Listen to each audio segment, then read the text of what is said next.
રાજકોટ કોઠારિયા સોલવંટમાં આવેલ Awadh education network દ્વારા વાર્ષિક ઉત્સવ 2024ની ઉજવણી કરવામાં આવી. અવધ એજ્યુકેશન નેટવર્ક દ્વારા વાર્ષિક ઉત્સવ 2024ની ઉજવણી નૈનાબેન પેઠળિયા દ્વારા દીપ પ્રાગટ્ય કરવામાં આવ્યું હતું, જેમાં 400થી વધારે વિદ્યાર્થીઓ સ્ટેજ પર અવનવા કૃત્ય કરી ભારતીય સંસ્કૃતિને ઉજાગર કરી. જૂની પરંપરા મુજબ જેવા કે રામાયણ, નૃત્ય, ડાન્સ, ક્રાંતિવીરોને યાદ કરી વીરાંજલિ કાર્યક્રમ કરી 800 જેટલા વાલીઓએ આ પ્રોગ્રામ નિહાળ્યો હતો. અવધ સ્કૂલ તરફથી સારી એવી પ્રેક્ટિસ કરવામાં આવી. અવધ સ્કૂલના તમામ સાહેબ મેડમ સાથ સહકારથી સફળ કામગીરી કરી હતી. નાના બાળકો બધા સ્ટેપ કરાવ્યા હતા.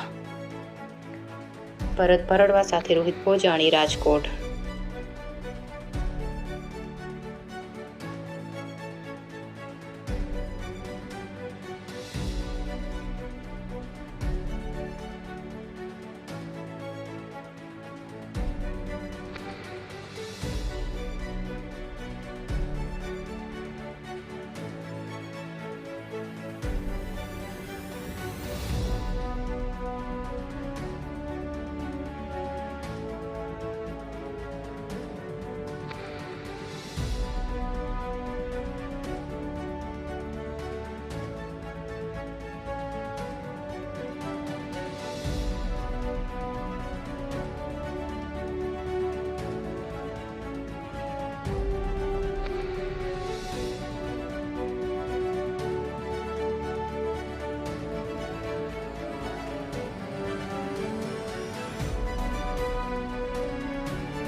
નમસ્કાર, સર્વે મીડિયા કર્મીનો ખૂબ આભારી છું. આજરોજ કોઠારિયા સોલવંટ સ્થિત શ્રી અવધ એજ્યુકેશન નેટવર્ક દ્વારા શ્રી પ્રમુખ સ્વામી ઓડિટોરિયમ હોલની અંદર વાર્ષિક ઉત્સવ 2024 અવધ ઉત્સવ ઉજવાઈ ગયો. સૌપ્રથમ દીપ પ્રાગટ્યની અંદર રાજકોટના પ્રથમ નાગરિક તરીકે અને આપણા મેયર શ્રી નૈનાબેન પેઠળિયા દ્વારા દીપ પ્રાગટ્ય થયું અને સર્વે સંચાલક મિત્રો, શિક્ષક મિત્રો પણ દીપ પ્રાગટ્યની હાજરી હતી.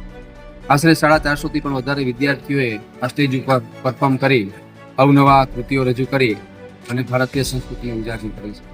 જેમ કે સૌથી જૂની પુરાણી આપણી રીતિ ભાતી તરીકે ઓળખાય એવી શ્રી રામાયણ, નવદુર્ગા ડાન્સ તેમજ ક્રાંતિકારી હીરોને યાદ કરી વીરાંજલિ કાર્યક્રમ આશરે 800થી પણ વધારે વાલીશ્રીઓએ આ પ્રોગ્રામ નિહાળ્યો અને સૌ કોઈ મીડિયા કર્મીઓએ પણ ખૂબ સપોર્ટ એ બદલ આભારી છું. અમારા પેરેન્ટ્સનો આભારી છું. ખાસ અમારા શિક્ષક મિત્રોને, અમારા વિદ્યાર્થી મિત્રોને, સંચાલક તરીકે કલ્પેશભાઈ મેર, જયદીપભાઈ તેમજ સાથી મિત્રો, અમારા શિક્ષક મિત્રોને, teaching staff, non teaching staff, તમામ વ્યક્તિઓએ અથાગ પરિશ્રમ કરી અને આજના ઉત્સવને ચાર ચાંદ લગાવી દીધા છે. તેમજ અંતમાં એટલું જ કહીશ કે વિદ્યાર્થીઓના સર્વાંગી વિકાસ માટે હર હંમેશા માટે શ્રી અવધ એજ્યુકેશન નેટવર્ક તત્પર છે.